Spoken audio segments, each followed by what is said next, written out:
सेना के पास बेच है और इसलिए जो डर है इनमें, इस डर की वजह से ही ये सब धमकियां दे रहे भारत। ये समझ रहे हैं इन्होंने गलत किया है और भारत जवाब देगा, इसलिए धमकियां दे रहे हैं। धमकी किस चीज की दे रहे हैं, अगली तस्वीर में आपको दिखाऊं। सब परमाणु परमाणु चिल्ला रहे हैं। बताऊंगा आपको इनके परमाणु की हकीकत भी, लेकिन अब सोचिए जो राजदूत है, पाकिस्तानी राजदूत भी बता रहे हैं कि उनके पास परमाणु बम है। कौन कौन से लोग हैं जो अब तक, सबसे पहले रूस में जो पाकिस्तान के राजदूत है वो अब कह रहे हैं अगर भारत ने पाकिस्तान पर हमला किया तो पाकिस्तान परमाणु हथियार का इस्तेमाल करेगा। डिप्टी पीएम पाकिस्तान के कह रहे हैं पाकिस्तान एक न्यूक्लियर पावर है, मिसाइल पावर भी है, जंग के हालात में परमाणु मिसाइलें भारत को निशाना बना सकती हैं। रेल मंत्री पाकिस्तान के कह रहे हैं हमारे पास दुनिया का सबसे शक्तिशाली परमाणु बम है, 120 परमाणु बम सिर्फ भारत के लिए रखे हमने और गोली, शाहीन, गजनवी जैसी मिसाइलें तैनात कर रखी है।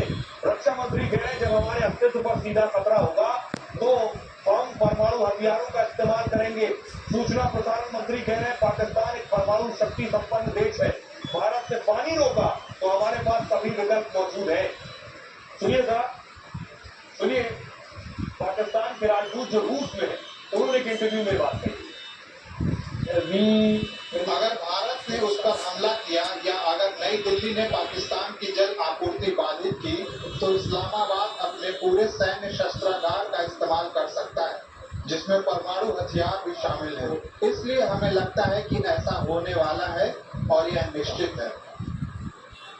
अब बड़ी बात यह है कि पाकिस्तान परमाणु धमकी बार बार दे रहा है, लेकिन भारत के पास परमाणु से कई हजार गुना शक्तिशाली बम मौजूद है। अब आपको भारत की ताकत दिखाता हूं। पाकिस्तान भारत के सामने कहीं नहीं टिकता। भारत के पास ऐसा बम है जो परमाणु से ज्यादा ताकत है। परमाणु बम को सबसे खतरनाक हथियार जरूर माना जाता है।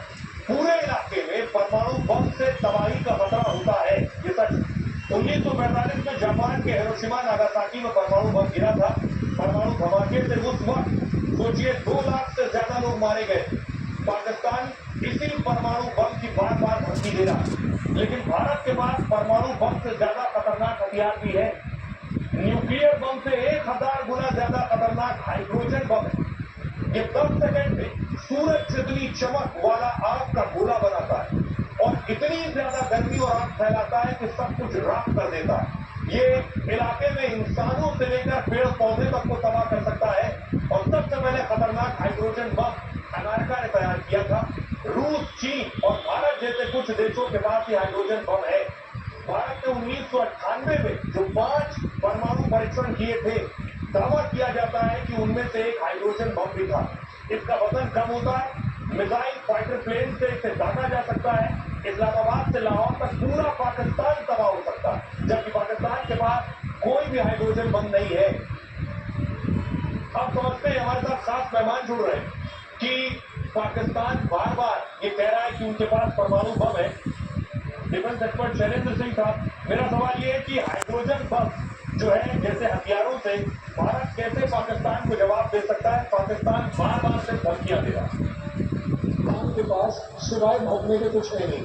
अगर उसे लगता है कि उसके पास 100 ग्राम का पहिया का आधे पहिया का बम है, और ये हमने नहीं कहा, उनके मंत्रियों ने कहा है, तो अगर इस तरह के बम लेकर वो गली गली लगाने वाला है तो आप समझ सकते हैं कि कितनी ज्यादा लोअर वो कर रहा है उस न्यूक्लियर इंटेलिजेंस को, जो कि अपने आप में बेस्ट होनी चाहिए थी। तो मेरा अपना आकलन है कि भारत को किसी भी तरह से कंपेयर अपने साथ नहीं करना चाहिए पाकिस्तान को। मेरे लिए ये इंसल्ट है, चाहे वो न्यूक्लियर हो, ये उन्हीं के वहां पर बोला जा रहा है कि पाकिस्तान आर्मी से इंडियन आर्मी 4 गुना बड़ी है कैपेबिलिटीज में, काबिलियत में 6 गुना बड़ी एयरफोर्स है इंडिया की, 8 गुना से भी ज्यादा बड़ी है नेवी इंडिया की। कहाँ पर कंपैरिजन है? अब न्यूक्लियर बॉम्ब अगर 100 ग्राम का तुमने कंपेयर करना है मेरे से, तो हम 100 ग्राम का नहीं बनाते। हमारे यहाँ 100 ग्राम की सुतली बम जरूर बनता है। आप कंपेयर कर लीजिए जैसे भी चाहते। बहुत बहुत शुक्रिया इस बातचीत के लिए। अब सवाल एक है कि पाकिस्तान अपने परमाणु की धमकी दे रहा है, लेकिन क्या पाकिस्तान मौके पर परमाणु इस्तेमाल कर पाएगा? पाकिस्तान जिन परमाणु बम की बार बार धमकियां दे रहा है और ताकत होने की खौफ भी दिखा रहा है, उन परमाणु हथियारों पर अमेरिका कब्जा कर सकता है। मतलब पाकिस्तान के परमाणु बम लोग हो सकते हैं। 2011 में भी अमेरिका ने ऐसा ही प्लान बनाया था। जब पाकिस्तान ने आतंकी लादेन को पनाह दी थी, अमेरिका के कहने पर भी उसे ठिकाना नहीं बताया था कि लादेन कहाँ छिपा है। तब अमेरिका का पाक के परमाणु बम पर कब्जा कर लेने का प्लान था। पाक के परमाणु ठिकानों की लोकेशन मैपिंग कर ली गई थी कि कहाँ परमाणु है। तेजी से कब्जा करने के लिए ऑपरेशनल स्केच बनाए गए थे। परमाणु हथियारों को उड़ाने या निष्क्रिय करने के लिए अमेरिका ने तैयारी कर ली। इसके लिए वैसी प्लानिंग थी जैसे ओसामा को खुद कर मारने की प्लानिंग, यानी SEAL कमांडो समेत कई जवानों की खास टीमें बनाई गई थी। जरूरत पड़ने पर वो खुद कर परमाणु प्लांट पर कब्जे की तैयारी में थे। मतलब पाक को पता चलने से पहले परमाणु बम छिन जाएंगे। दावा यह है कि अमेरिका में फिर से एक टीम ऐसी तैयारी में लगी हुई है। और क्योंकि अमेरिका का परमाणु बम पर कब्जे की खास नीति है, अगर पाकिस्तान में कट्टरपंथियों का सरकार सेना पर कब्जा होगा या फिर मुल्क के अंदर अराजकता जैसे हालात पैदा हो जाएंगे या पाकिस्तान भारत के खिलाफ परमाणु बम चलाने वाला होगा, तो अमेरिका पाक के परमाणु बम को कब्जे में ले सकता है, लॉक कर सकता है। दावा है कि सैटेलाइट से भी अमेरिका की खास तैयारी है। वो तकनीक से बिना उतरे भी परमाणु बम बेअसर कर सकता है, यानी पाक परमाणु बम होने पर भी इस्तेमाल नहीं कर पाएगा। सुनिए जरा, आज रक्षा मंत्री राजनाथ सिंह ने भी पाकिस्तान को जवाब दिया। रक्षा मंत्री के रूप में मेरा दायित्व है कि मैं देश सैनिकों के साथ मिलकर देश की सीमाओं की सुरक्षा सुनिश्चित करूं। और मेरा यह दायित्व है कि अपनी सेना के साथ मिलकर देश के ऊपर आंख उठाने वालों को मुंह तोड़ जवाब दूं। आप सभी हमारे प्रधानमंत्री श्री नरेंद्र मोदी जी को अच्छी तरह जानते हैं, उनकी कार्यशैली से भी अच्छी तरह परिचित हैं, उनकी दृढ़ता से भी अच्छी तरह पर जोखिम उठाने का भाव किस तरीके से उन्होंने सीखा है अपनी जिंदगी में, उससे भी आप अच्छी तरह जानते हैं। मैं आपको आश्वस्त करना चाहता हूं, प्रधानमंत्री मोदी जी के नेतृत्व में जैसा आप चाहते हैं वैसा आपको हो कर रहे हैं।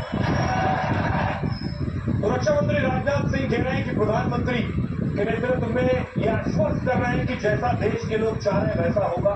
प्रधानमंत्री नरेंद्र मोदी पहलगाम हमले के बाद से जब लौट कर आए सऊदी अरब से, उसके बाद से आराम से नहीं बैठे, लगातार बैठकें कर रहे हैं। एयर चीफ से भी मुलाकात की है, नेवी चीफ से भी मुलाकात की है, CCS की भी बैठक हुई है। कुछ तो बड़ा होने वाला। ये बैठकों का दौर ये बता रहा है कि प्लानिंग कुछ तो बड़ी है, क्योंकि ये रणनीति दुनिया के साथ साझा नहीं की जा सकती। जो कुछ होगा चुपचाप खामोशी से होगा। वायुसेना प्रमुख ने प्रधानमंत्री मोदी से मुलाकात की। VMO में वायुसेना प्रमुख air chief marshal Amarpreet Singh प्रधानमंत्री से मिले और लगभग 40 मिनट दोनों के बीच मुलाकात हुई। साथ ही खबर है कि इस दौरान सुरक्षा की तैयारियों को लेकर विस्तार से बात हुई है। पिछले 4 दिन में सेना प्रमुखों से PM मोदी की तीसरी मुलाकात है, लेकिन पिछले 2 दिनों में लगातार वो 2 सेना प्रमुखों से मिल चुके हैं। इसलिए इस बात के कयास लग रहे हैं कि जल्द ही कुछ बड़ा होने वाला है। PM ने एक एक करके तीनों सेना प्रमुखों को से आमने सामने बैठकर बैठक की है और शनिवार को नौसेना प्रमुख एडमिरल दिनेश कुमार त्रिपाठी से भी मुलाकात की थी।